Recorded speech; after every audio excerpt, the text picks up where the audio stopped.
Okay. All right. We do now have all board members present. So, okay, I will now call to order the THPRD Board of Directors meeting for April 14th, 2021. Jessica, will you please call roll? Ashley Hartmeyer-Prick. Here. Tia Ping. Here. Heidi Edwards. Here. Wendy Kroger. Here. Felisa Damana Blanco. Here. Thank you so much. Are there any action items resulting from executive session? This is Tia. I do have one. I move that the Board of Directors authorize staff to grant a temporary easement and authorization for the general manager or designee to execute the permit of entry to facilitate the project. Is there a second? This is Wendy. I second it. Thank you. Jessica, will you please call roll for the vote? Felisa Damana Blanco.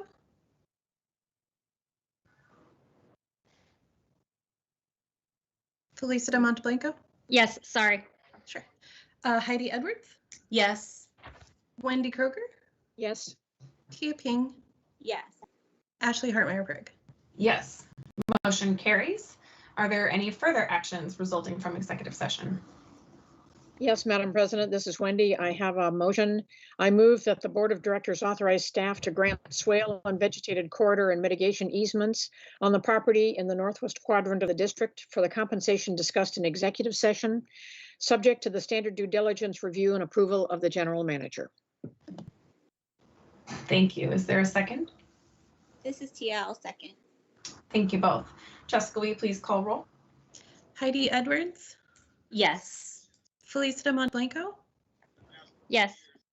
Tia Ping. Yes. Wendy Kroger. Yes. Ashley Hartmeyer-Prick. Yes, thank you. Motion carries. Our next agenda item is we have a proclamation to do. Felicita and Heidi, just a quick check if you are both okay to continue, and we'll go through the proclamation as assigned. Yes, I'm still here. Still, I think so. Okay. All right. Well, I asked my colleagues to join me in this proclamation.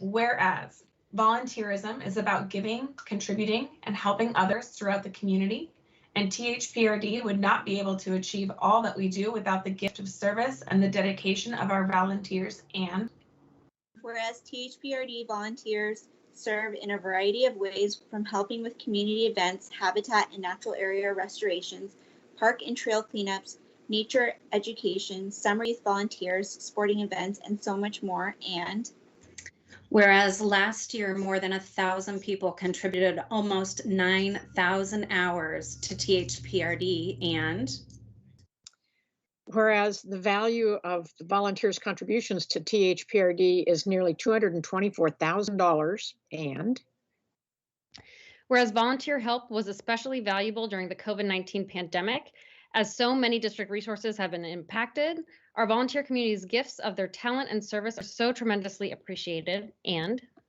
whereas volunteerism brings us together as a community, it breaks down barriers and provides everyone an opportunity to better our park and recreation system. And whereas THPRD's volunteers help the district fulfill our mission to provide high-quality park and recreation facilities, programs, services, and natural areas that meet the needs of the diverse community we serve.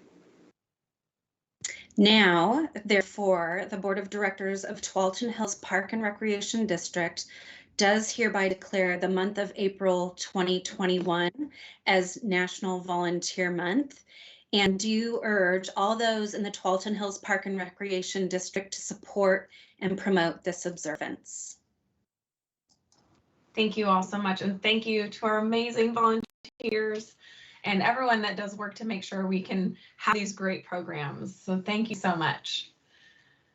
Our next agenda item is audience testimony. Secretary Ping.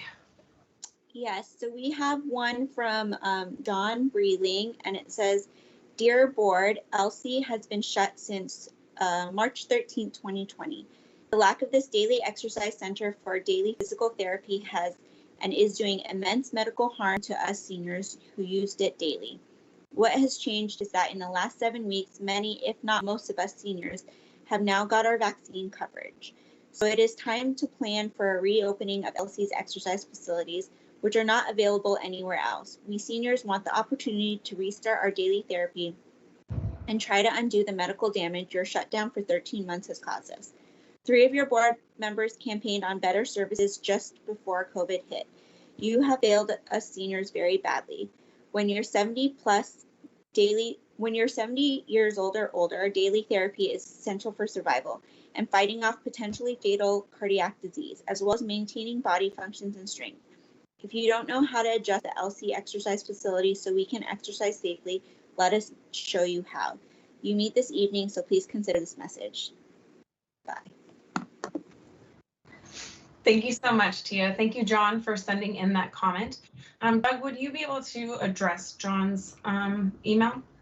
Well, certainly. I'm going to ask Aisha to speak specifically to the guidance from the state. And again, that is our challenge. We're one of many public facilities that are, of course, very directly, as many private businesses, have to respond to the state's guidance. And the guidance on senior facilities such as ours, the Source Center, is very specific and very clear, regardless of the amenities within. So, Aisha, if you could help us out, please. Certainly, Doug. Yes, this is an ongoing challenge for us, and just to make sure that I had absolutely up-to-date information, I did check the guidance for indoor recreation facilities, which is what our senior center falls under, because things do change from time to time. So I always want to make sure that we're as up to date as possible. And so the latest guidance on indoor recreation was last updated April 1st. So still fairly recent. And there is a note right towards the top of the page that says that senior centers may not open in any risk category. And so with that, we don't see a way forward where we can open the STIR Center. And so since the closure and since we were able to ramp up activities again, we've looked for all the different ways that we can engage with the seniors. So for anyone who is very interested in what's going on and what is planned for the center, what activities are oriented towards seniors, they can participate in a call with our friends group. We have it once a month, and they can reach that by going to the LC STIR page on our website and get Julie Rocha's contact information, and she can add them to that meeting. We're planning events. We did the drive-in bingo at the STIR Center on a couple of occasions. We are running and have been running the Wellness on Wheels van, where we can go out and do specific senior-oriented fitness. And we have had quite a number of seniors participate in our fitness in the park activities. So we know that it's not traditional. It's not the way that we have been serving those seniors. We'd love to be able to open those doors, but under the current risk and protection framework, there is just no way to open a senior center under even a low risk category right now. So we will get back to Mr. Breiling with that response and encourage him to engage with us in any other way. We can invite him to do so now. Thank you, Aisha and Doug. Yeah, it's so tough. And I know that everyone misses our community at LC STIR, right? Staff is missing our patrons as much as well. And so thank you for getting back to John. And if any of our seniors are watching, please do engage in all the other ways that we're offering it so that we can connect with you in community and in activity. And thank you, John, for taking time to send in your comments today. Okay, our next agenda item is board time. If you would please raise your hands if you have anything you'd like to share tonight.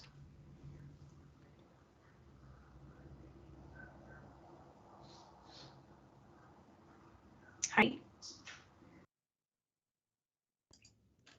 Thank you. So just a couple of updates.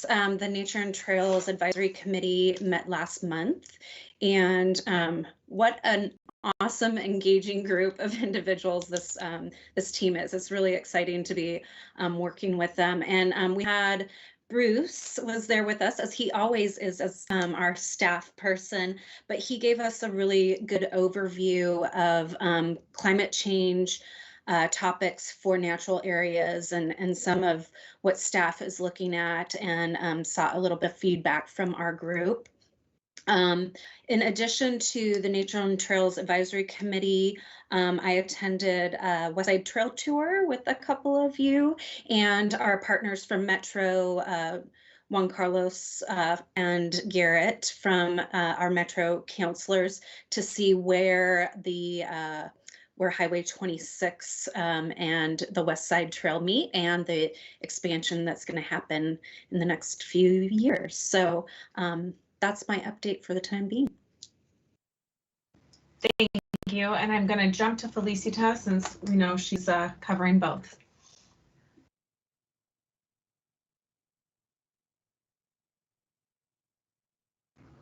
Lisa, you might be on mute. Or maybe she can't. Is it my turn? Yes, would you like to go?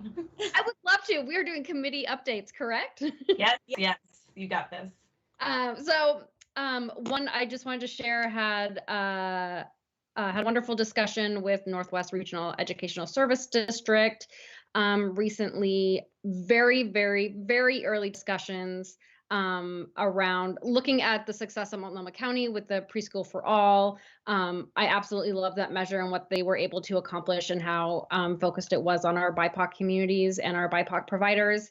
I'm hopeful that we will engage in some capacity. I don't think it's our role to lead an effort like this, but I think we should have a seat at the table.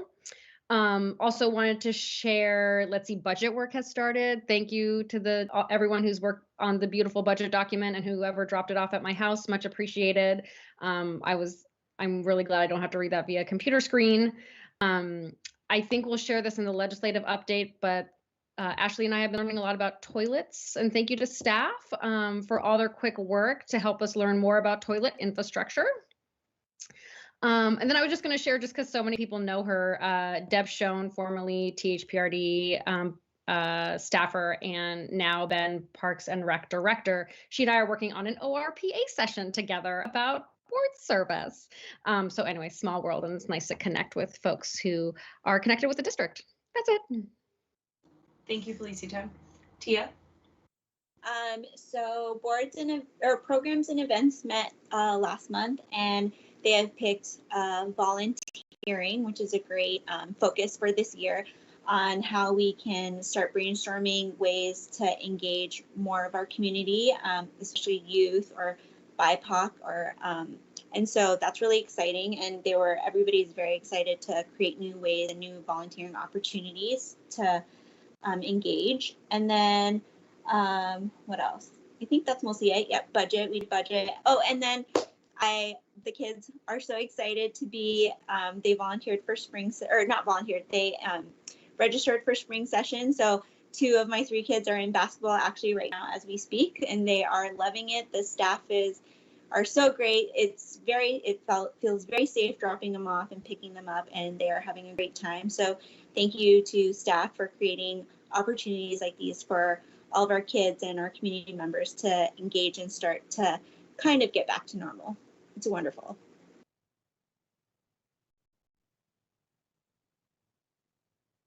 Thank you, Tia. Wendy? Hi, thank you. I have a report from Pensions and Parks and Facilities Advisory Committee, but I also have 3 questions that are not, I think, otherwise addressed on the agenda. So I'll just raise them at this point. And my questions, if they can be easily answered now, sure. If staff would like some additional time to take a look at them, that's fine too. First, I wanted to say that this is Happy National Gardening Day. And upcoming is Earth Day. And I had asked a question earlier, kind of in passing, but in looking at the front of the HMT building and facility, it's kind of sad. We have a few random old shrubs and a lot of bark dust. And I would really like to see us consider a facelift, a gardening facelift that makes maybe welcoming when we're coming back, we're going to welcome our community back. I would love to start thinking about how we can make something really pretty at the entrance. And I think we could look at Tualatin Valley Water District. They have a great water-wise garden, but it's something that I would like to consider. I don't want to plant anything this minute, But I'm thinking in the next year, it would be really nice to consider. That's number one. Secondly, I was wondering what art has been installed at the Performing Arts Center and if we could get an update on our part in that. Third, the city of Beaverton is putting together a climate resilience task force, and I'm wondering how THPRD is involved in that. So those would be my questions. And then I can go on to board liaison in terms of the committees, unless you would like to have me wait at this point. What would be your pleasure? Doug, that's up to you. Sure, I'm happy to engage to a certain extent on. Yeah, I think I can. Bruce will have to help me with number 3 probably, and maybe number 2. But one, as far as the HMT, you know, I would not disagree, Wendy. What is remarkable is, believe it or not, what you do see is an improvement of what we used to have. Those burns were entirely overgrown with English ivy. And all of that was removed. Unfortunately, there wasn't a plan to replace. So that actually started up in the, what would that be, the northwest corner of the 50 meter, has some pretty nice vegetation, but it was due to a project we were doing, and it just never got around the corner. So we certainly can look at that. You know, I think it's going to fall into that category of under capital constraints, but it's noted for sure. The art piece, I just spoke with Chris the other day, the gentleman who is the lead for the center there, research center, and art piece is coming along very well. Again, we, as part of our SDC overall program, invested in an art piece that is in the center of the plaza portion, which is the open space right in front of the facility and right next to the creek. And I'm not sure, Bruce, if you have any more detail of what the sculpture looks like to date, anyway. I don't have an update on the sculpture to date. I do have some renderings from the original proposal, which I can send to you, or I can share them at a future meeting. Sure. We'll get a more formal update pulled together for that. And then, Bruce, I'm not sure, or Janine, I'm pretty sure we have staff engagement with regard to City of Beaverton's the climate activity change that they're working on. I don't have anyone on the committee, Bruce. I have been in touch with the staff, but I have not talked to them about the committee, and that's something I will look into. I have some info if that's helpful. Perfect. So sorry, this is Felicita. So what I know, just because I've been talking with Mayor Beatty a bit, because Wendy, I know you and I are just like eye to eye on this about THPRD's engagement in this. Now, whether it should be a board member, a lead staffer, somebody who works elsewhere within the organization, I don't have a strong opinion on. I just want us to have a seat at the table. My understanding is they're talking about currently about what it's going to look like in the future, including, I know something Mayor Beatty would really like to see is a majority of under 30-year-olds, which is really fun and exciting, and challenges us in a fun way. So that's the latest I know. I saw Holly raise her hand. Maybe she knows more. I would just say I think the city's focus right now, and that is more of along the lines of a community advisory committee, like it's akin to their boards and commissions. They want to make it one of those. Typically, those aren't populated with staff, but we do need to engage at the technical, tactical level. And we're doing a lot of engagement with them across the board. So easy to check in on that work. But what they're recruiting for right now is the community committee. It looks like John might also have something. I do, thank you. When the aquatic center was rebuilt and the landscape was done a few years ago, we did have plans in the capital improvement funds to I think do a 3-year phase on the berm on the west side to wrap it around. That got stopped at one point, but we can certainly revisit that as well. Perfect. Thank you. Thank you. And Ashley, if you'd like, I'll go ahead and report on my committee meeting. Sounds good. Yep, sounds good. Okay, so since the last board meeting, there was a pension committee meeting, and it's basically adjusting pension plan document language regarding vesting. I know that's very exciting, but it's pretty important. Then we also had a Parks and Facilities Advisory Committee meeting. The committee took a look at and made recommendations for approval of the Eichler Park bike track upgrade that's, I think, now going forward with the Northwest Trail Alliance. They also reviewed and discussed the Vision Action Plan and what their part might be in that. They discussed possible challenge grant ideas. And as an aside, at the time we were discussing, we assumed that there was still money in the budget because we'd been told there was. At the next meeting, this last meeting, we found out that that money was no longer available. I hope in the future that we can be more transparent, perhaps, or more sure of what we're doing, because some of the folks had made some effort to think about what they would like to see, and it was pretty much all for naught. They fully understand the budget situation in which we find ourselves, so it's not like they want to, you know, take their ball and bat and go home. They very much want to be supportive. So I want to put that out there that they definitely understood.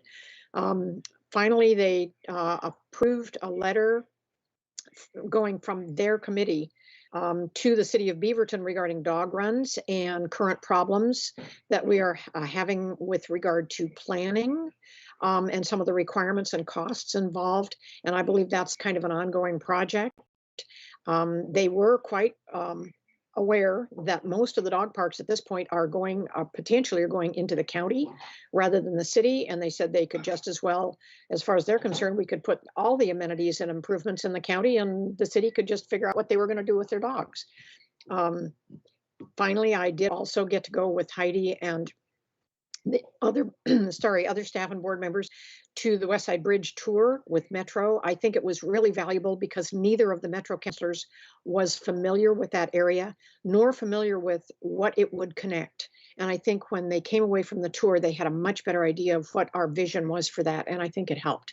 So I wanna thank staff for their efforts on that as well. So thank you. Thank you, Wendy. Tia? Oh, sorry. I just want to do one more update. For those that don't know, a lot of the Southeast Asian communities are celebrating New Year's this year, and my family is from Cambodia, so I just want to say Happy New Year to our community members out there celebrating today. Oh, thank you, Tia. And Heidi, did you have one more thing or just lingering hand? Okay, wonderful. Okay. Tia, thank you for that. And also, many of our Muslim community members are celebrating, participating, observing Ramadan. So I believe we say Ramadan Mubarak. My sweet husband is making dinner, so I'm sorry for the background noise. A couple quick updates from me, and I just want to acknowledge Doug and Janine and all the staff involved. You know, we've been doing a lot of work with our federal delegation this past month.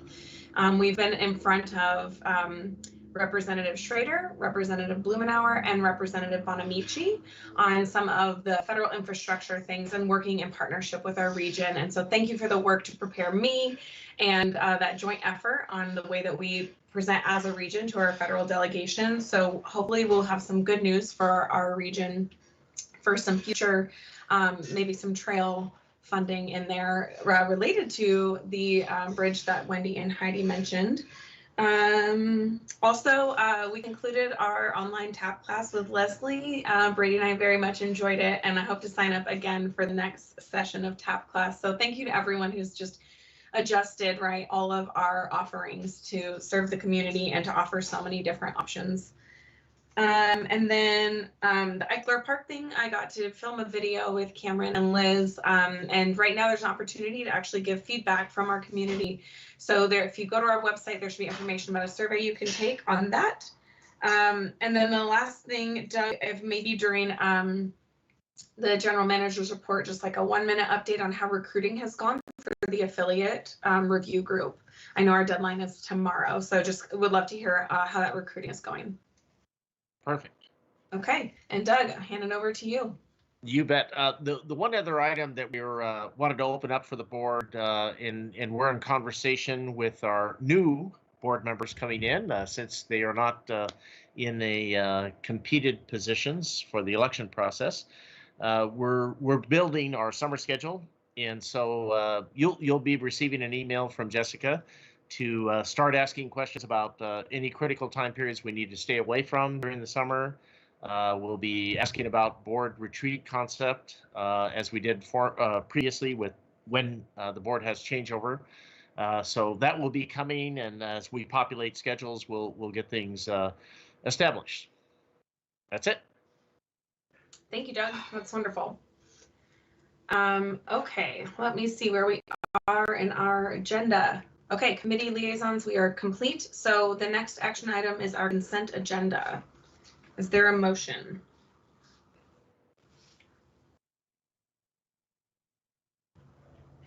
I do. I have it.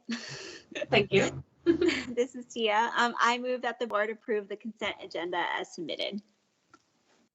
This is Wendy. I second. Thank you. The motion has been moved and seconded. Is there any discussion on that? And if not, Jessica, will you please take the vote? Heidi Edwards, Yes. Felicita Monteblanco, Yes. Wendy Kroger, Yes. Tia Ping, Yes. Ashley Hartmeyer-Prick. Yes. Motion carries. Thank you. Okay, we will now move to the unfinished business section of our agenda. We are a couple minutes ahead. Does anyone need like a 2-minute break? Or are you going to keep powering through? Okay, we're going to keep going. So, Doug, You bet. update. Yeah, we'll have Aisha will kick this off. I think we'll hopefully have Kylie available as well. We do have Kylie available. She is on the call, and we checked in today and talked just about all the fun, wild world of legislation. And so she has a very comprehensive update. And one of the main reasons why we were interested in having her come today is just because we hit a major milestone with the legislature, and we've hit a point at which there are certain bills that have fallen off and will not proceed this year. So we have a better sense for where our energies can most be focused. And so I will ask Kylie to share all that information with you now. Thank you, Aisha, and hello, everyone. Yeah, so it's actually kind of a little bit of a sigh of relief or just ability to inhale. Yesterday was the major deadline where all bills had to have had a work session by yesterday in order to progress. And so that really does kind of narrow down a lot of the different things that are happening. For instance, we were tracking about 55-ish bills to date, and now after we've taken off all the bills that did not meet that deadline, we're down to about 28 bills. So kind of half. We cut our list in half. So it's much more manageable, and we kind of know what's moving and what's not at this point. The next deadline will be on May 14th, which is when all bills need to be scheduled in their second chamber. So whether they start in the House or the Senate, they'll get voted on and moved over, and they need to be posted for a work session by that date. And that work session needs to have happened by May 28th, which is the Friday before Memorial Day. So it's kind of interesting. At the beginning of session, that's kind of longer. You've got a month and a half, 2 months to kind of get there. And now you've got 4 weeks to get your work session posted and get going on there. So I wanted to just give you that up front. I am working on giving you an updated bill report. We did that before for you, where we kind of put by our legislative priority kind of where the bills are at that we're tracking. So I'm working on updating that for you, and I'll get that to Aisha and Doug to share around. I just haven't got it done yet, though I was able to get all of the bills out of our tracker, so that did feel good to be able to do that. So what I'd like to do next is kind of go through some of the primary bills, our priority bills that we've either worked on or talked about the most, and then wrap up with a conversation about the ARPA, American Rescue Plan Act, federal funding that Felicita is so lovely to be offering some testimony on at some point, right, any time now in front of the Ways and Means Committee. So, and stop me at any time if you have a question, or if I don't mention a bill that you're interested in or whatever it is, please let me know. I'll try to see if the hand's raised, though I'll look to Jessica or Ashley to let me know who that is. So the first one I wanted to mention is House Bill 3040, which is the System Development Charges Bill. I was thinking back, and there was this whole flurry of activity, and I realized it's all actually happened since the last time I presented to the board. So I was kind of thinking, like, do I really need to go into detail? And then I remembered you haven't heard any of this yet. So their House Bill 3040, as originally written, was a gut and stuff. It was just kind of a 2 or 3 line bill that referenced that there should be a study done, and that's always a sign that this will be amended to include much more substantive language. So and we're kind of watching for that and waiting to see if it was actually going to happen, because the way the work group ended, there was no real clear consensus about what should happen next. So then in mid-March, the bill was scheduled for a hearing. I think it was on March 25th was when it was scheduled. We got an amendment was shared, I think just on the Friday before the bill was heard on a Tuesday, which is not a lot of time to review language, especially when there was a work group. And that amendment looked to do 4 things. It was called for a study. It called for transparency measures, which doesn't sound that bad, but the way it was written would have required that local jurisdictions have to take steps every time a permit is issued where there is an SDC, which is really onerous. There was also, it would have required that manufactured homes be treated like multifamily housing, which we pointed out that probably didn't achieve the goal that the person who was looking for that to achieve, because in some cases, like for THPRD, would actually increase the SDCs on manufactured homes. And then lastly, and one of the even most troubling parts, was that it was looking to delay the payment on SDCs to either occupancy for industrial and commercial or closing for residential projects. So, and we had a couple days, and Janine was fabulous and was able to take a look and put together some testimony that she offered in person, virtually, to the committee on that Tuesday.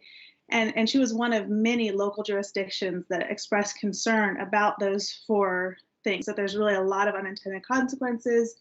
There's kind of a lot of things happen that go into this, and this was not something that was agreed upon. So that led to a ton of kind of intense negotiations about what should happen next, what should the bill do, and a lot of feedback about why some of the things that they had been proposed weren't the next steps. And really, if we were going to do a study, that should be the first thing that happens. Like, we shouldn't presuppose what that study is going to find by taking legislative action now, especially if a study might find that that isn't actually the best way to do it.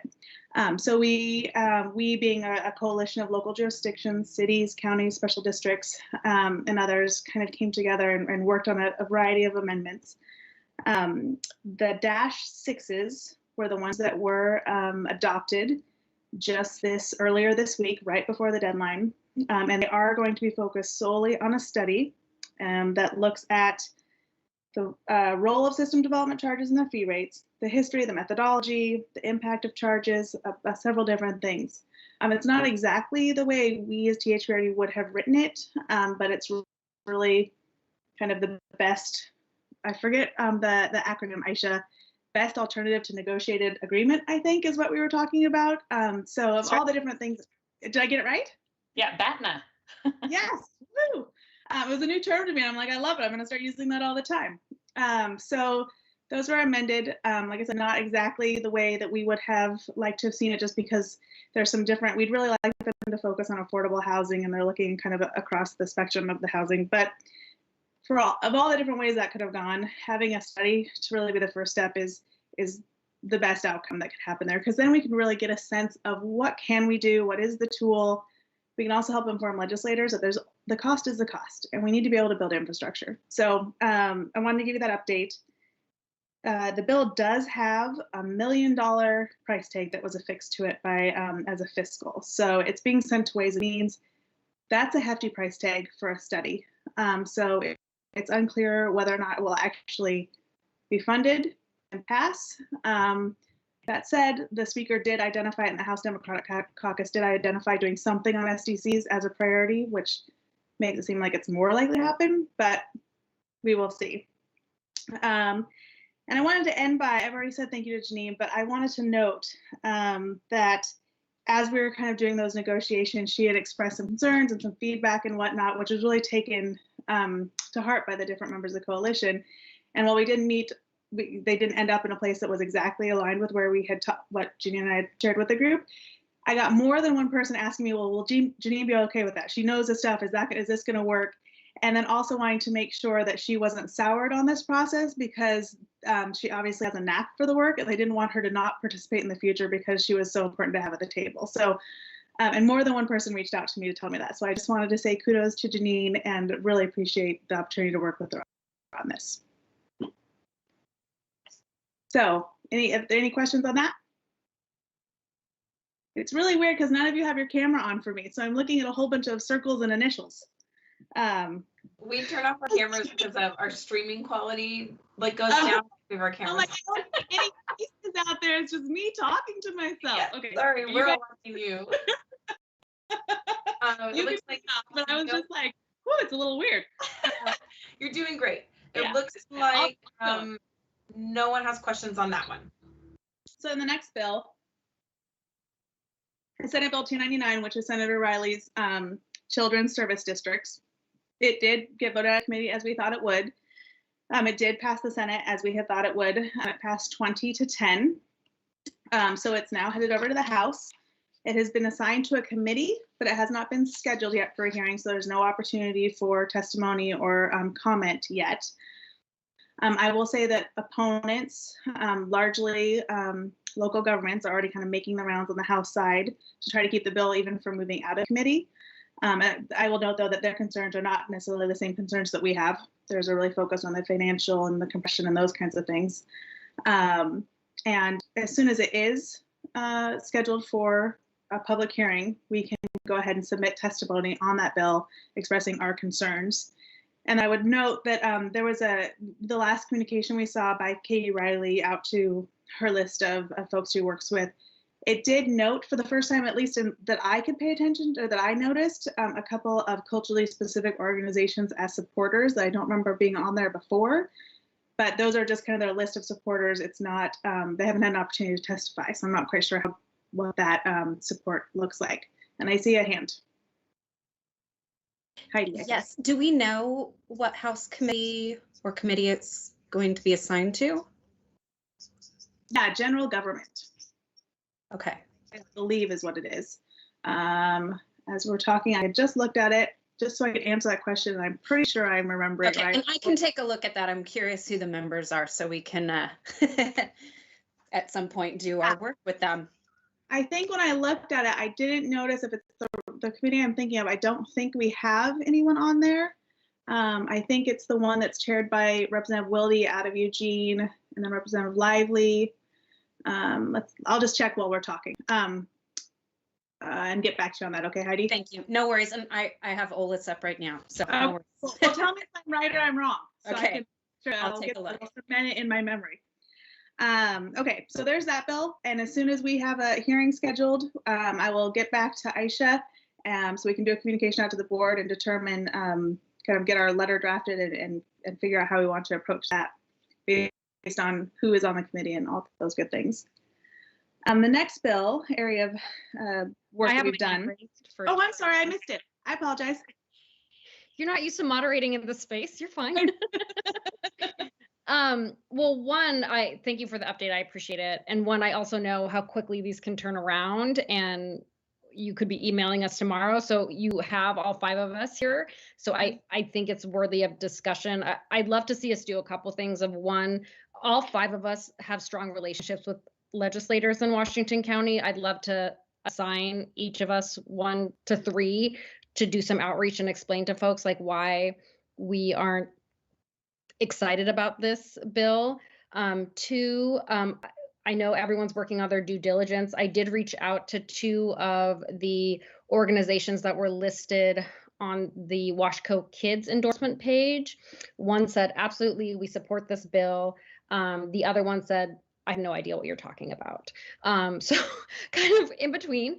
But I do need to share with my colleagues that, well, I do need to, I guess, share with you is that the conversation that I had with the Washco Kids rep was so triggering and problematic that I cannot support this bill. So I want them to continue to be better. I want them to continue to ask tough questions. And when I think about the things that are really exciting, and when I think about what the pandemic has highlighted for us, it's the need for universal childcare and accessible preschool. And not that after school isn't important. It is important as heck. But when I think about like going to voters, asking for more than what we already have, I think about preschool and childcare. Thank you. That is great, and I appreciate that feedback. But I also apologize and want to acknowledge the interaction you had with the Washington Kids County rep. I don't know who it was, but I'm sorry that had to happen, and I think that's just endemic of or indicative of our issue with the bill in general and kind of the efforts of the bill to date. So the bill is in general government, and I think the effort by the other folks who are opposing this is to try to stop it in committee. And we unfortunately there's no one in Washington County who's on the committee. So I do know that local governments are meeting out with those, but that doesn't mean, and Lisa, your idea is a great one, is to assign some of the Washington County legislators to do a little bit of outreach and just say, if this bill is voted out of committee, if it comes before you, here are some of the significant concerns we have with it. And what we can do is once it is, I will talk with on the House side, kind of the expectation for the timeline, because we don't want to reach out too early, because then we get lost in the shuffle, and it's that timing can be impactful. But what we can do is start to draft that letter, and so we can get that going now and have that ready and something that we can all agree to. And then the minute we see it scheduled, I can reach out and get meetings with as many of our Washington County folks as we can and share a letter or whatnot. I can kind of put together a plan for that when the bill is posted, if that works for everyone. And I see more hands. Yeah, that sounds like I was going to say you were correct. Wild, Leaf, Lively, Valderrama, and Zika. I'm curious if any one of us has connections with Valderrama, and that may be a good opportunity there, even though out of our district. I do. Felicita. I'm happy to check in with her. That'd be lovely. That would be really great. Yeah, thank you, Felicia. And Kylie, the downside of us having cameras off, right, is you can't see me nodding my head in agreement with you that yes, I like this plan. Okay. And so I think that sounds good, so that we can be prepared. Thank you, Wendy. Yeah. We can be prepared, right, and that we don't necessarily have to go on offensive, right, but that we're prepared in case we need to be a little bit more vocal about where we stand. So that sounds wonderful. Thank you. They need to have like a nodding head emoji. Like I know they have the raised hands and stuff, or maybe they have a thumbs up or something. Okay, so I will get that going on the letter and start to do that outreach with folks.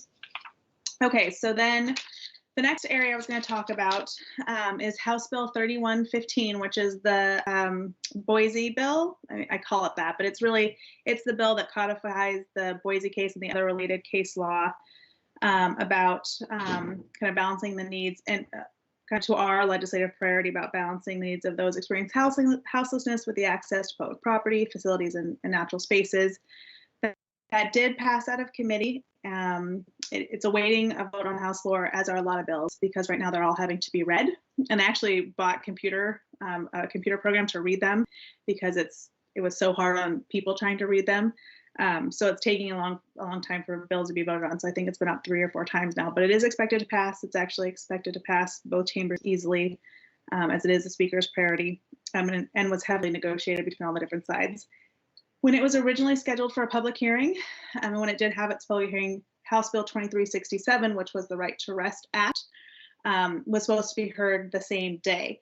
It was pulled. There was no real talk about why, though I think we kind of heard in our legislative meetings some of the balance and some of the concerns about the 2 different bills, and just concerns that they definitely wanted one to pass, and it looked like it would be the Speaker's bill.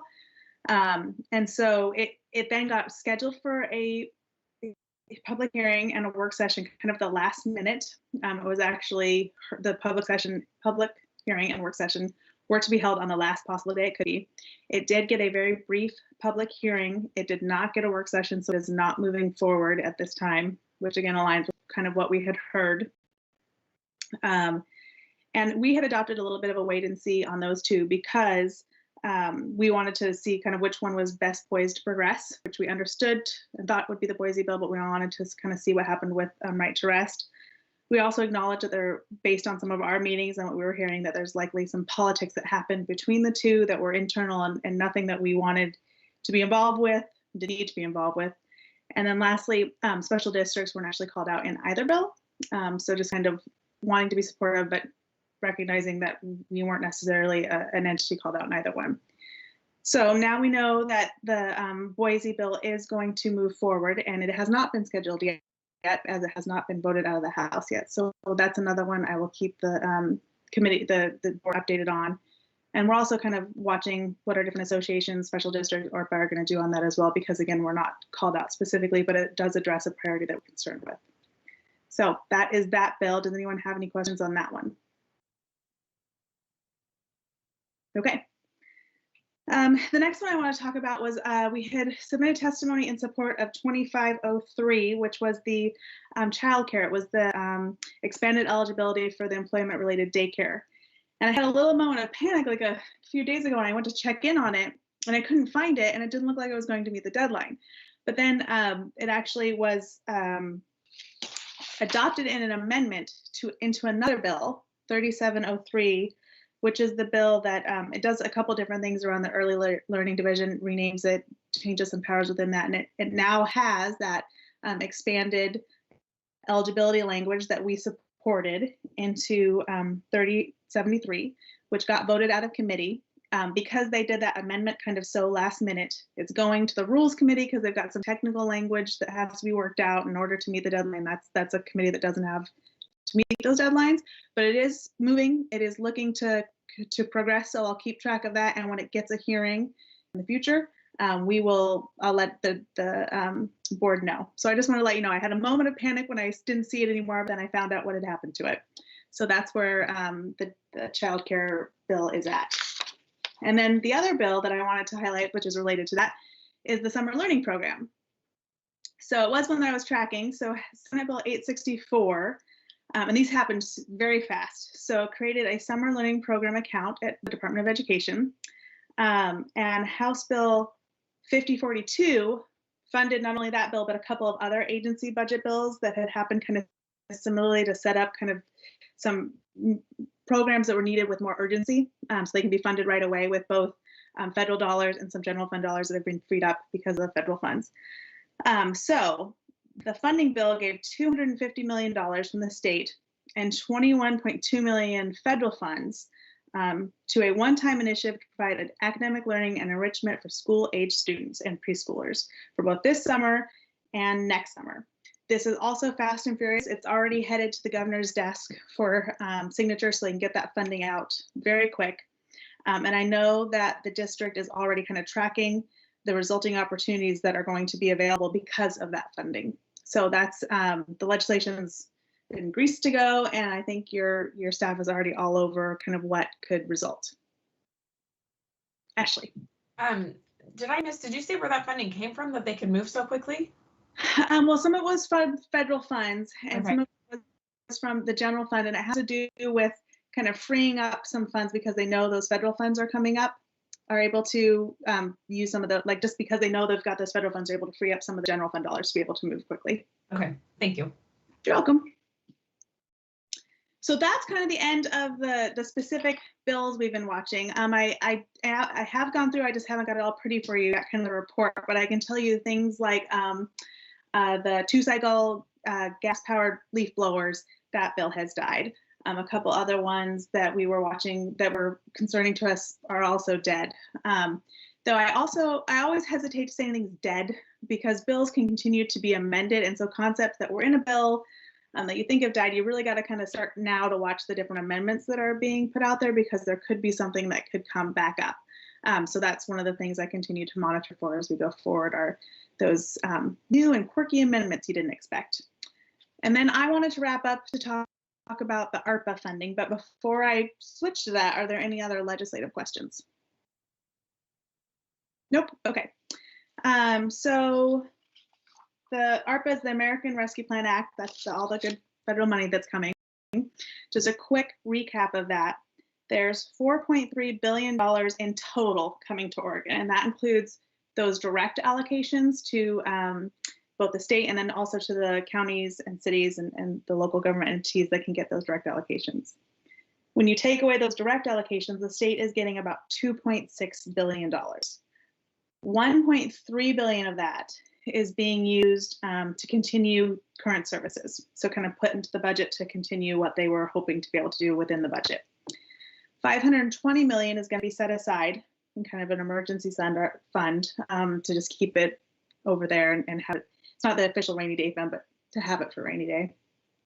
And then $780 million for new programs or one-time investments. And that is what Felicita is on the line for with the budget hearing that's happening right now, is to give input on, and guidance to Ways and Means about how to spend that $780 million. I will note that the state does not have a prescribed plan about how to spend those dollars. There's a hand up, and real quick, I'll just say that a couple weeks ago, the speaker asked House members for their priorities, how they'd like to spend it. Regional Solutions sent out a survey to see what people are thinking that in their areas about how to spend it. You've got these Ways and Means virtual hearings that are happening. And so already today, there's been $40 billion in requests for the $2.6 billion that's been given to the state, which is really just the $780 million for new programs and one-time investments. So that's kind of where we sit right now, but I will answer questions and then keep talking. So I think, was Heidi first? I just have to say Felicita did an excellent job tonight. I listened to her testify. Her 2 minutes, she did great. Thank you for representing us, Felicita. You're very sweet. My camera wasn't working, so I'm a little irritated, but they heard me, so that's what matters. Okay. I was just going to share with my colleagues that I did it at the very start of Kylie's presentation, so I missed the very beginning of Kylie's, that we as a district asked for $1.5 million for bathrooms. I think this is really exciting and critical infrastructure that's needed, especially since well, as Kylie touched upon, there's really not any parameters right now on the money, which is kind of why there's a $40 billion in requests. So anyways, we continue to build relationships with legislators, as I know everyone is doing, and we continue to try to think creatively. And I appreciate staff working with Ashley and I as we were coming up with this idea and putting pen to paper. And I appreciate Kylie so much, who helped me with my talking points. And I'm hopeful that since our request is so tiny compared to other people's, that maybe we'll get some good news. But that's all I know. Yeah. This is the weirdest legislative session I've ever seen. So agreed. I couldn't agree more. I think there's someone else with a hand up too. Oh, is that who? Does somebody else have a hand up? No, okay. I couldn't agree with you more. This is weird. And I think it's only going to get a little weirder as far as how they're going to figure out these funds, because, you know, there has not been announced or shared or from all the different meetings and coalitions. I mean, no one has heard from anybody in leadership about how they plan to go from $40 billion to $780 million. You know, how they've kind of put out some loosey-goosey priorities, which we've seen, but not really clear. I think that they're just kind of starting and throwing out these different ways to start to gather feedback, but they're really gonna have to figure something out. So I feel like we're gonna have lots of fits and starts and stops on this process. I was describing to Aisha about, like, there's gonna be doors open, doors closed, windows open, windows closed. We're gonna go forward a couple steps back. It'll just be a very non-linear path to figuring out how they're gonna allocate these funds. And I think we're just gonna have to be opportunistic about when and where we do outreach and engage, because it's not going to be clear which is really the ask, or at least not yet, about which is like, where's the real, like, the decisions being made now. And I think this is also, I feel like I've shared it with the board, but it sounds like this is going to lead to both in the summer and the fall, 2 special sessions being held to help allocate and get these dollars out the door as well. So there's a hand up. Feel free to disagree with me, Kylie, but I was just thinking that, like, I mean, you have a wonderful skill set that we can't even compare with, especially as volunteers. So to me, the best way that we can help you is to continue to build relationships with our legislators and show up. You know, a lot of them are hosting regular, like, town hall And while we each have our own legislators, like show up to others, be the enthusiastic parks professional that we already naturally are. But is that fair? Like, that's really the best way for us to help right now? I think that that's fair. I think I was just gonna, yes, and I think what we've done, so we've, as a district, what we've done so far is we did send a letter about a week and a half ago to our legislative delegation. That was, we kind of used the Special Districts Association of Oregon request to reach out as a launching pad for us, because we included both their request, which I think is fair and spot on, because special districts were not included to receive a direct allocation out of the funds. And it says you may get funding, like cities and counties may share their funds with special districts or other local government units. That just creates unnecessary tension, I think, and some unrealistic expectations about the relationships that can or may or may not be there. So asking for that kind of direct allocation makes a lot of sense.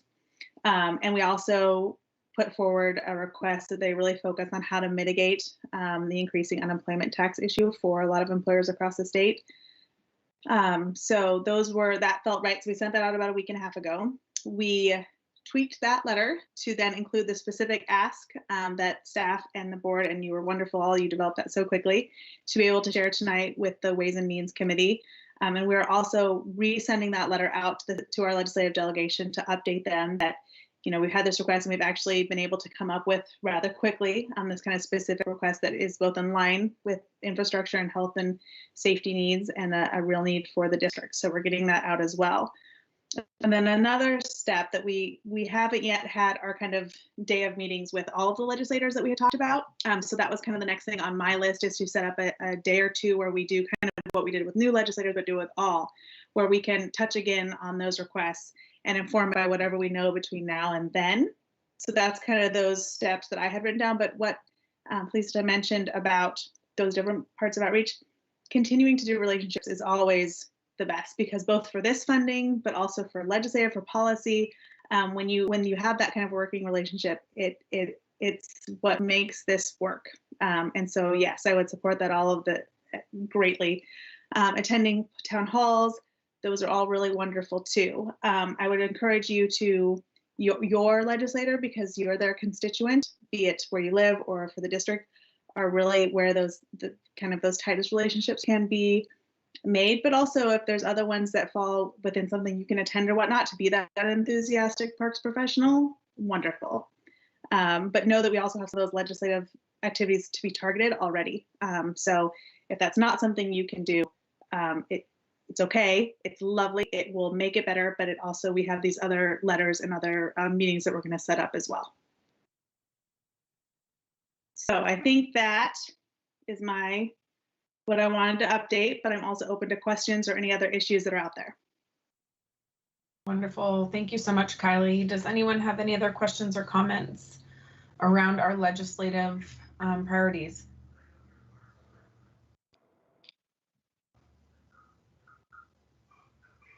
Okay, Kylie, thank you so much. Thank you. And I always feel like I talk so fast, so I'm so sorry, because I feel like you've got your long board meeting and I'm trying to talk. So you can also, like, if you need to put up a stop sign to say slow down, I'm also open to that feedback. You guys feel free. Thanks so much for letting me join. Thank you. And if there's anything else, always feel free to reach out. Thank you. Yeah. And I was curious, maybe Doug or Jessica, can we use the clapping hands and things? I mean, since it's a public meeting, I didn't know if we were allowed to even use the little emojis, you know? It's your meeting. We won't hurt anything. Okay, Kylie will try to give more visual reinforcement. Oh no, that was just a little disconcerting at the beginning, because I'm like, it's a lot of initials. Yes, we're here. Okay, thank you so much, Kylie. And our next update is the general manager's report. You bet. We've got 4 updates for you, and Holly is going to start off with our summer marketing update. Okay, good evening, members of the Board of Directors. I'm Holly Thompson, your Communications Director.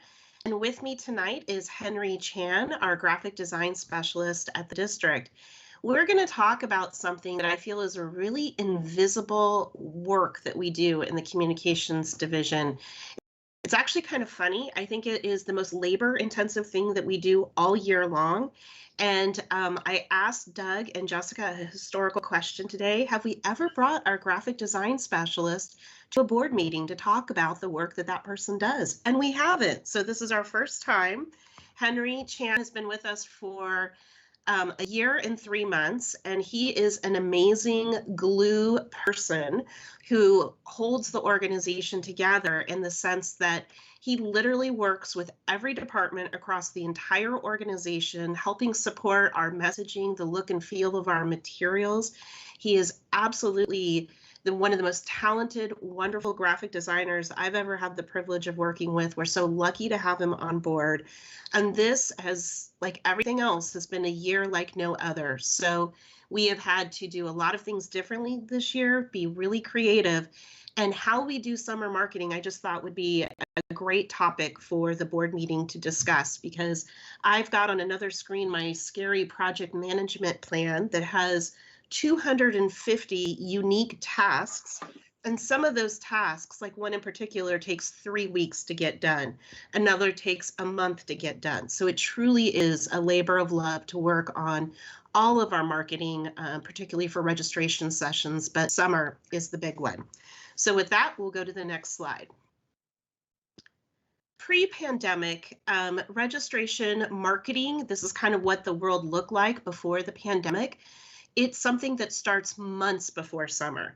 So we are working 5 months ahead of time on designing a suite of materials, and we have lots of different deliverables to create. It's not like there's just one thing. There are multiple files, multiple sizes, multiple methods. It's a lot. 4 months before, we're creating more materials, the primary of which is that consolidated activities guide.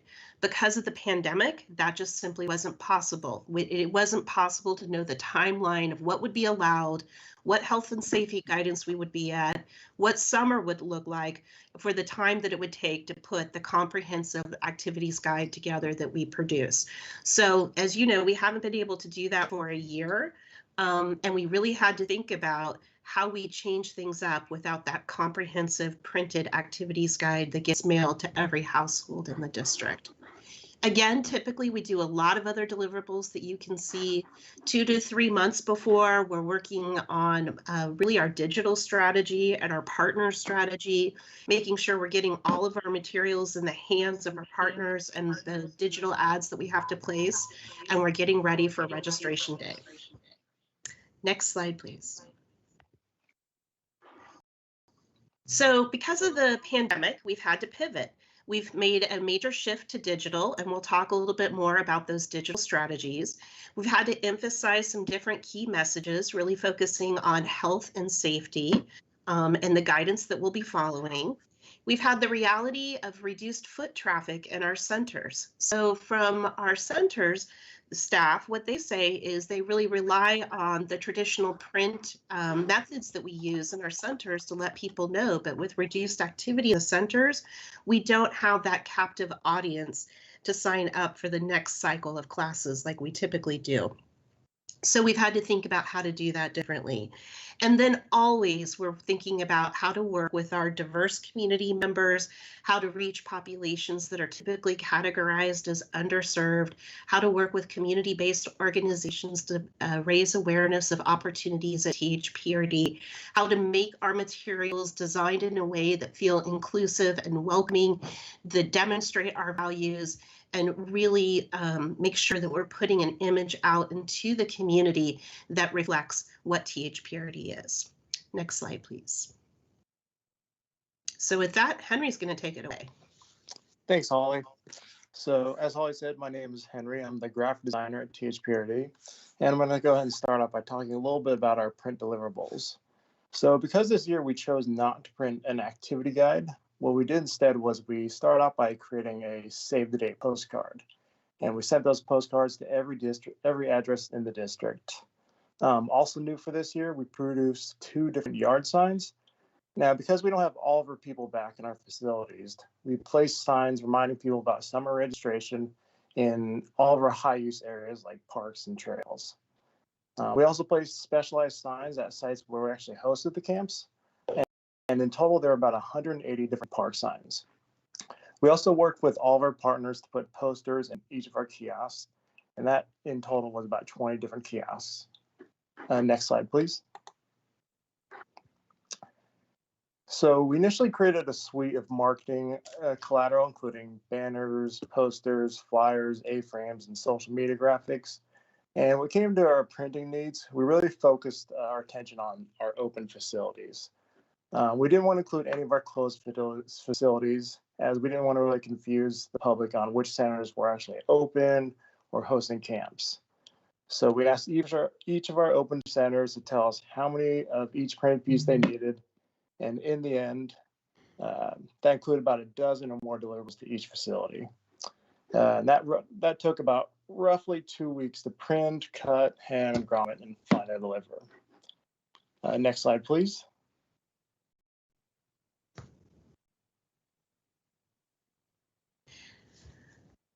And Okay. back to Holly. So we have a pretty robust print and digital strategy. We send out a traditional press release. We work with our community newspapers, our local papers like the Beaverton Resource Guide, the Cedar Mill News, Pamplin. We're putting ads in some of those papers, but we're really more relying on a digital strategy. Target digital ads are important to us. We work on finding the keywords that people might be searching for, like summer camps or youth in our area.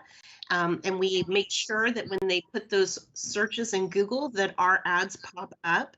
We also go and place paid website advertisement on websites in the community. And we're working with Pamplin on a print and deliver insert. What's really nice about that, it's a really low cost item that we then can turn around and give out as handouts at our summer events to encourage more summer sign up. We use our website, and we have, of course, our Tea Hills Today e-blasts that go out that have several thousands of people on there. It's over 40,000 actually on our email list. Next slide, please. Henry, you're up. Thanks. Now, because we still have several closed facilities, so instead of creating an all-encompassing activities guide, what we chose to do was make individual activities guides for each open center. I started off by creating a main template for the guide, and then we adapted that template to each center and to have their own classes and information. Now, we aren't printing these guides. Instead, we're having digital versions and we're putting them on our website. The next slide, please. Yeah, and I just want to say about those guides, they look really good. And I think they're going to reflect the offerings of the district really well. But as you know, it took maybe 45 seconds to talk about those individual activities guides. It's taken about 3 solid weeks of time between Henry and our recreation staff to put those together. So it is a very labor intensive process. We are also working with TV and radio outlets. We are focused on Spanish language TV and Spanish radio. We are again doing spots with Univision, with Lulu Ballesteros representing the district. We will have 96 different spots on Univision, and we will have 75 different spots on Bustos Radio, all in Spanish. We will be doing a AM Northwest Spotlight again, and we will have a day right around registration day where we take over the K2 website. So anyone who goes to the K2 website to look for news will see THPRD summer camps, and registration is right now. Sign up. Next slide, please. We also work with parenting magazines. So this is part of that targeted marketing strategy, really shifting again toward digital, but really finding that niche of who is most likely to be signing up specifically for summer camps. So we do a lot of online advertisement on parenting magazines. We get in their summer guides. We do social media shout outs where you can pay a small amount to have the parenting groups share your messages. We get prime positioning spotlights in their e-newsletters and in their banners. So this has been a really effective tool for us. Next slide, please. Now, in addition to parenting magazines, we're also partnering with the Beaverton School District and advertising through their newsletters. So beginning in March, we ran our flyers in their digital newsletters, and those are going to be running from spring through summer. Now, we'll be including both an English and Spanish version of our summer registration flyer in each of their newsletters. We're also including flyers in a number of our district newsletters, like the Sentinel, numerous preschool and Thrive newsletters, and also department newsletters like Volunteer Services and Nature and Trails. Next slide, please. And I want to highlight that everything that we produce, we make sure that we're producing in Spanish as well. And we're tying our marketing strategy and our deliverables with our promotion of Centro de Bienvenida, which, as you know, is expanding this year to a multilingual welcome center. We had a small little bit of it during a registration session earlier in the pandemic, but this will really be the one where I feel like we're going to give it a really great launch. We have a partnership with the Muslim Education Trust. We will have volunteers on hand who speak many languages, including Arabic, Kurdish, and Somali. We will have, obviously, our bilingual Spanish speakers and many Spanish-speaking volunteers. We'll have Language Line available to help all languages and accommodate everyone. And that's my kid trying to get back in the house. Sorry about that. So we really do tailor our Centro de Bienvenida Welcome Center strategy with our overall summer marketing strategy and put those pieces together. So with that, that is our presentation for tonight. And just thank you for listening. It was just a really big reflection on my part that of the communications department, we spend a huge chunk of our time getting ready, and we've never really talked about what it takes. Felicita. And Henry, you can turn your camera on, because if she asks a tough question, I'm turning it your way. There's no tough question. So deep breaths, Henry. Just one, it's nice to meet you, Henry, and welcome to a board meeting. Yeah, thank you. I see Holly shaking her head. My kid's like telling me like out the window to open the door. Sorry. I just want to acknowledge that our stuff is beautiful, and clearly a lot of that has to do with you. So thank you. I love that we use bold. I love that we don't use many serif fonts. I love the white on the dark colors. Like, I love it. It's beautiful. I was even our budget document for those who haven't read it yet or who will read it soon. Like, even the budget document is nice to look at. So, I mean, everything that we do is so pretty. So thank you for all your work, Henry. Thank you. All right. Thank you all. I thought I saw Heidi's hand, but it went down. So Holly, this is life these days, right? Oh, it was a clap. There we go. This is life. My dog vomited while I was on a call with Aisha and Kylie a couple of weeks ago. I mean, it's just life. It's all good. And thank you for this awesome work. And I remember when myself and Tia and Heidi came onto the board, and one of the things we talked about was the activities guide. And it was like, yeah, it's going to be a little while, right? And then it was like the world laughed and was like, you're going to change it, right? You're going to have to adapt. And so I just want to acknowledge all of the hard work to have to shift. And, I mean, that catalog is a legit catalog. And so to pivot in that way and to continue to have such strong outreach to our community, I just want to thank you. And all of this work is recognized. And Henry, thank you for coming to join the presentation tonight. We love getting to meet staff members for the first time. So yeah, just an acknowledgement. This is wonderful. Thank you. Thank you. Great. Our next item, winter storm response. We've got both John Campbell and Bruce Barbarash. Good evening, Board of Directors. I'm John Campbell, Maintenance Operations Manager. And Bruce Barbarash and I are going to provide you with a short presentation on inclement weather response and reflect on our February storm response. I'll provide a brief overview of the maintenance and nature and trail staff and how they prepare for the winter storm season and what staff did during the storm event for making sure that the unoccupied facilities were safe and functioning. Bruce will provide an overview on how staff responded when there were outdoor impacts, such as high winds, trees that fell across pathways, or damaged neighbors' properties, and how staff communicated with the patrons who were impacted. Next slide, please.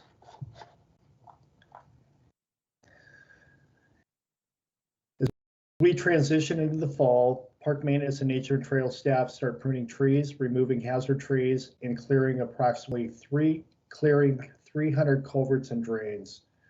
Facilities staff will inspect roofs from September through November to make sure gutters and downspouts are clear and vegetation and limbs are not on or contacting facilities. All the full-time staff that are assigned to a facility in November, they will become part of an inclement weather response team. And if we have a delayed opening, staff will report to the facility 3 hours prior to the opening. They are to meet and to gather and to make sure that the walkways and the sidewalks are safe and clear leading into the facility.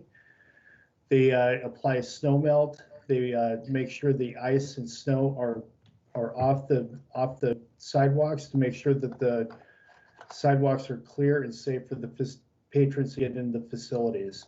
Next slide, please. While our facilities were closed, our building trades coordinators and our aquatic maintenance coordinators physically inspected the facilities. First, they would scan the perimeter of the facilities to make sure that there were no hazards or obstructions on the facilities. If there were, like the tree you see at the Harmon Swim Center, they would call me and together we would problem solve and we would get somebody out to take care of the concern.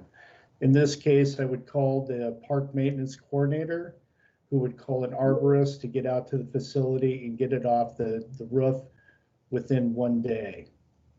Next slide, please.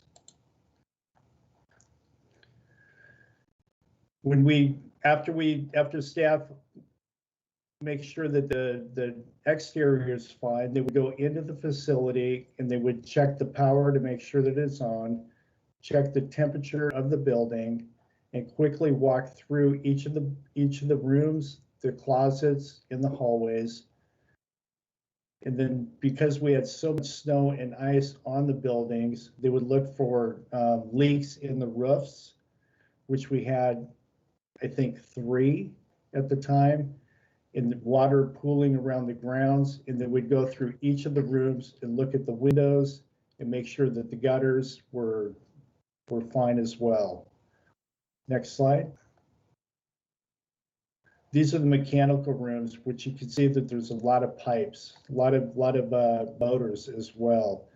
And what they would look for is any leaks on the pipes, anything water pooling around the boilers or the HVAC critical systems.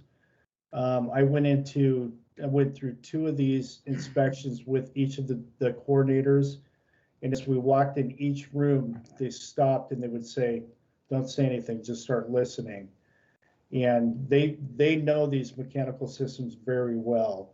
And they listen for unusual noises, and they walk and they look at all the pipes, the ceilings, to see if there's any leaks or water. And these are really the heartbeat of the facilities. Luckily, we didn't have any critical systems this past winter that we had trouble with. Next slide, please. And I'm going to turn it over to Bruce. Thank you, John. It's always amazing, the park district looks seamless from the outside, we hope, but a lot goes on behind the scenes, even when the buildings are closed. Same kind of thing happens out in the parks and in the natural areas. We consistently monitor areas for trees that may be in declining health. And where we can, we may be proactive about taking down a tree and not just letting it fall. There's always occasions during a storm when trees fall down. It's what they do. They fight gravity all the time. And then when they get some ice on a tree, it adds a lot of extra weight and stress to it. And a tree that may already be weak in some way will often fall. A lot of times those trees just end up falling in the woods and they create new habitat. It's no problem. Other times, like you see in the pictures here, they fall across a trail, or in some cases actually onto a boardwalk or something. And our staff generally does a triage on the day after a storm, and we go out and evaluate where trees are down, which ones are the most dangerous, which ones we need to take care of, flag off, or otherwise pay attention to. and some we get to a little bit later in the day or in the week, depending. Next slide, please. The one challenge that we have less control over is water. Quite a few of our properties are in either floodplains or near creeks. And so we do our best to inform the public when these places are closed or may not be safe. Other times we hope that they use their best judgment. On the other hand, sometimes playing in water is fun for people. It may not be safe. We have a few sites where after a storm, for example, a Foothills Park on the right side of the frame here, we have to go back in and make sure that the safety surfaces are still in good shape after water's been there. Sometimes the chips that are on the playground, they float away. So those are important kind of post-storm things that our staff will look into. Next slide, please. And then the last thing is we get a lot of inquiries from neighbors. Sometimes it is simply a concern after a storm or during a storm. Sometimes trees from our property fall onto their property. And we always try and be good neighbors about it. There are times when the insurance for that neighbor actually takes care of the repairs, but where we can, we like to go out and make sure they know we're trying to be good neighbors, explain what we can do, what we can't do, and then we do our best to do a little cleanup and make sure everyone feels safe and the relationship stands. So that concludes our presentation, but we're happy to answer any questions for you.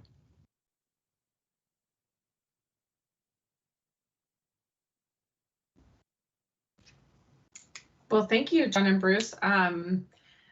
February feels so long ago and also not, right? It's kind of amazing to think like that was just 2 months ago, right? That we were dealing with all of that.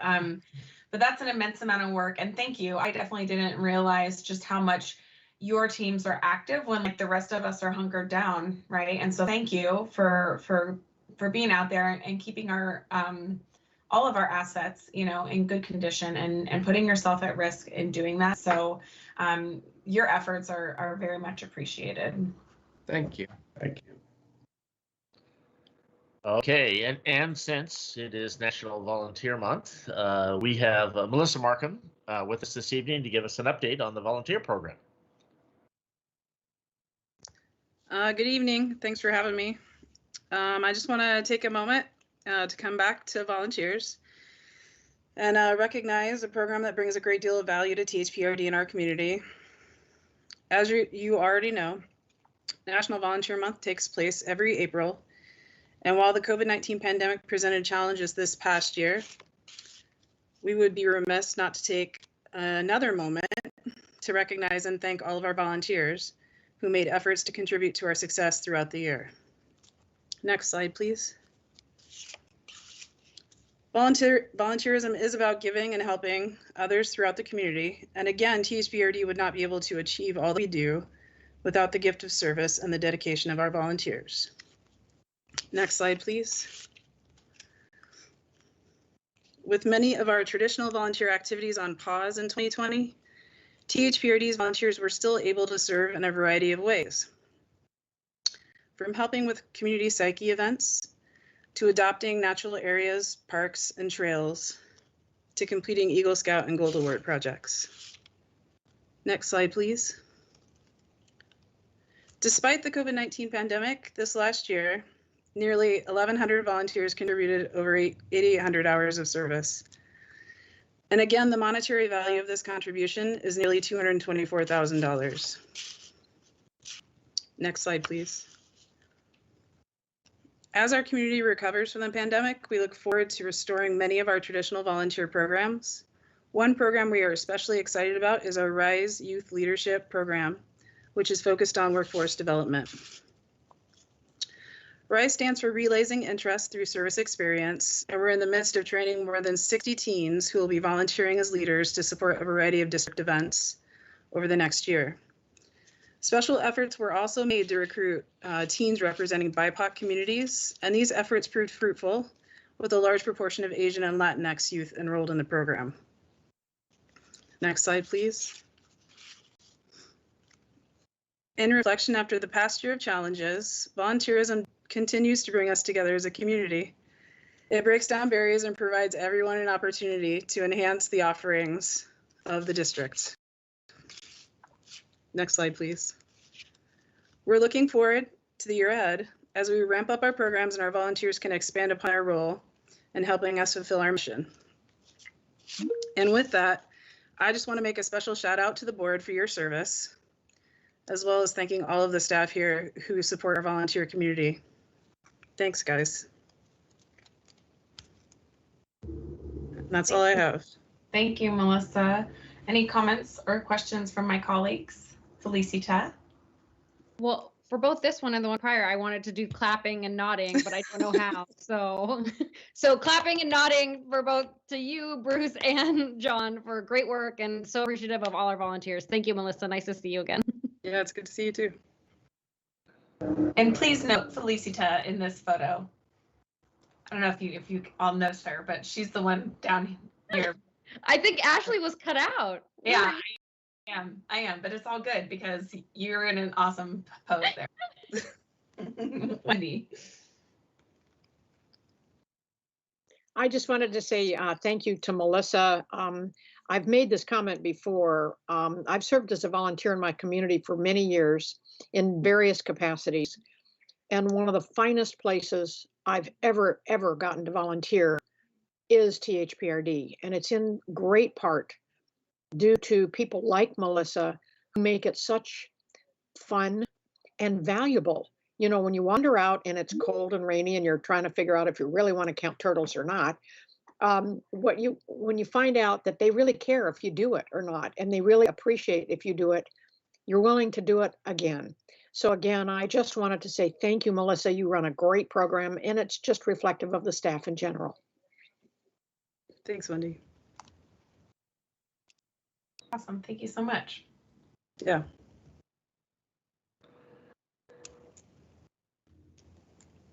Okay, if we're ready, we can move to the last item for this evening. Julie Rocha is with us for an update on the sports affiliation process, which is moving along. Julie? Yes, thank you, Doug. Good evening, Board of Directors. I'm Julie Rocha, the Sports and Inclusion Manager. I just have a brief update after our work session in February regarding the affiliate process review. We're creating an affiliate stake holders work group. This will be made up of 8 to 10 members. The group will provide input to staff developing proposals to make the process more equitable. This work group will also evaluate the impacts and any recommendations that may change to the existing affiliates. We're seeking representatives from various affiliated sports representatives, non-affiliate users, and community members with diverse background. I'd just like to thank Holly and her team for helping put together the application and all of the marketing material. The deadline for applications is tomorrow, April 15th, and currently we have 22 applications that have been turned in. So we're really excited to get this process started. And we feel like we have a good group to select from. And we did send a reminder out to folks earlier this week, just reminding them that if they're still interested, there's still time to submit their applications. So I just wanted to give a very brief update of the process. We are moving along and excited about the next several months. Felicita? Hi, Julie. Just real fast. How many positions are there? Sorry if I missed that. 8 to 10. Oh, okay, perfect. Thank you. Thank you, Julie, for the update. I'm really excited about this program. I've been sharing the recruiting things where I can, like, to all the different places because I think it's such an important process. And so thank you for the update and for the work you're doing. Thank you. That's it. Okay, and then are there any other questions on, yes, Wendy? Thank you very much, Ashley. First of all, I appreciate the general manager's report, and I think you have accurately highlighted the ones that are the most important. But of course, I have a couple of other questions. First, I wanted to know if what we're going to be doing to be involved in the City Nature Challenge. I don't have a response right now. I'm wondering if Bruce, are you have any working knowledge there? Yes. So, Holly, did you want to jump in? Nope, I didn't see you on there, but you're way more qualified. Go for it. Okay, so the Park District is, for those of you who are not familiar with it, we're working on a new community science program called the City Nature Challenge, and we are offering this as a bilingual program.